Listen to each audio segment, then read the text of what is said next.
Okay, we were sent a case in today to evaluate, this was actually sent to me by a Patterson rep, to evaluate his mother for implants in site 5 and 6. It looks like there's a long span bridge here um, where number 5 needs to come out probably for recurrent decay, and number 6 has been missing for some period of time, it appears.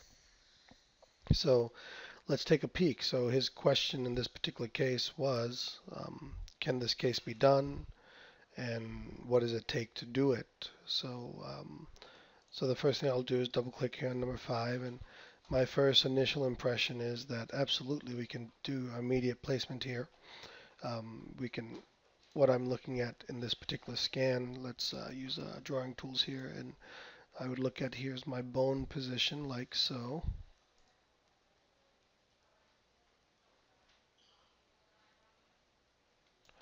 Here's our tooth.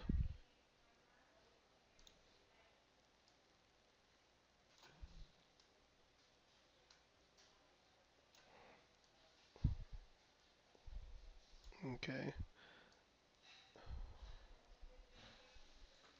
And so what I'm looking at is here's my fresh bone that we can engage into, and especially looking right up here, we have plenty of room for apical extension.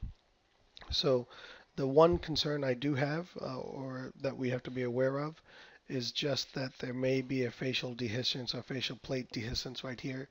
And again, since I can see my facial plate here, if there is a small dehiscence here, no big deal. We can certainly graft that area at the same time.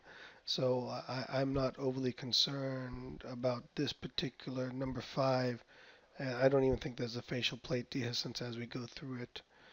Maybe just right there. And then site number 6, the bigger question in this case is I can already tell there's a lot of bone here. The bigger question is going to be spacing. Unfortunately, I don't have any CEREC data or photographs to work with to see if I need to make 5 a little bit thinner to allow space for 6. So let's go ahead and go to our implant align view, and let's go ahead and plan an implant in site number 5. So in this case, we'll go with a 4 by 13. We'll drop it in here on number 5, and boom. So since we are a little thin on bone space here, we might go down to a 3.5, and we might go longer than a 13. We may go to a 15 millimeter implant. And again, we still have space away from the sinus. We'll probably tilt this implant a little bit like this and go back right here. And again, plenty of engagement here. I am well confident that we can get this here. And again, if you notice, I'm planning it subcrestal because we expect to have a little bit of bone loss from the extraction. If you notice, we have plenty of space right here. We'll graft this gap in with particulate bone material. Excuse me. And we're essentially an all fresh bone here. So I'm pretty confident in this particular position. And just go a little bit lingual, maybe just a hair mesial here. So I'm pretty confident in this plan and this position being able to be placed immediately. Then if we go in plan site number 6, again I'm going to start with the 4 by 13, and now we'll go ahead and I can go ahead and tell you that this is going to be tight. So then we'll consider, so far at this point we're just considering it, putting in a 3.5 millimeter implant. And again, we just have to look here like so. Make sure we keep space and distance away from our adjacent teeth. And then make sure we have enough space between the implants. And we're getting pretty tight there. So this case will require just a little bit more planning. More than likely what I'll do here is cheat on number 5. Create the space. Let's go ahead and make number 5 parallel to 6. Just as a good starting point.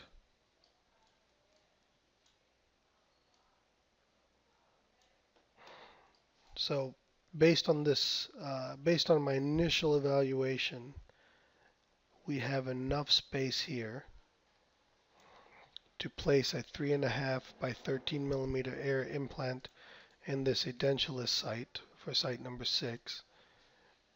And then we have enough bone and space to place a immediate placement in site number 5. The next step that I would need to do in this case is get some CEREC data so we can do some virtual planning, so maybe some photographs of the case to see exactly what angulation and everything I need to do. 6 may require a custom abutment. I can kind of see here the outline of the whatever the pontic is there, and this is, yeah, 6 will probably require custom abutment, or we'll have to consider going to a more ideal position and then just simply consider doing a traditional size implant and then adding some graft material here. So we have a couple of different options in this particular case. It's all a matter of, what we're willing to accept and what our ultimate goal is in this particular case. So that little bit of grafting is pretty straightforward. Can be done with the probably can be done with the pocket flap and some membrane material. So I'm pretty confident in this plan as well. The bigger, issue here is going to be spacing away from the adjacent tooth. We're getting pretty tight on that adjacent tooth. We may have to scoot over a little bit there.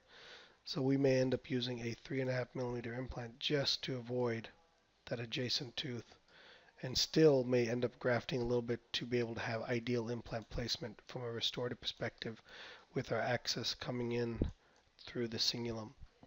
So again, I think this case can be done. I think the next step would be to have some CEREC data made and to be able to do some virtual planning, some photographs from frontal and from sides so we can evaluate what we have to do to the future tooth number 5, restoratively to create the space for an ideal size number 6. Thank you very much.